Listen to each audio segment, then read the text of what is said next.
Historia që do t'rregoj tani është historia e Lizetës.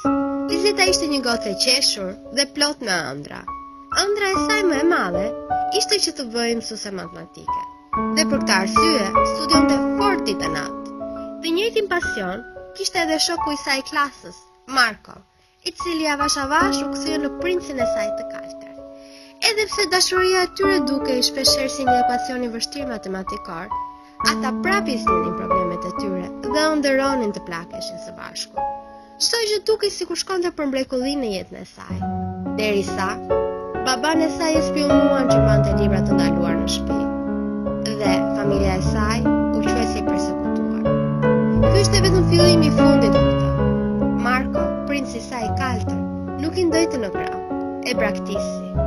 Shumë shokë u larguan prej saj sepse ishte me biografi të keqe. Dëshpërimi i saj arriti kulmin, por nuk ja dhan të drejtën për të fituar. Gjendja e saj psikologjike u rëndua shumë, u mbyll në vetvete dhe radh herë flilte me njerëzit. Lizeta sot ka moshën e mamit tim, por akoma radh herë del nga shtëpia. Nuk i pëlqen të flasë me të tjerët. Çdo i ri i brezitim që e shikon, e vetmja gjë që arrin të thotë është gjyna. S'është mirë nga ty.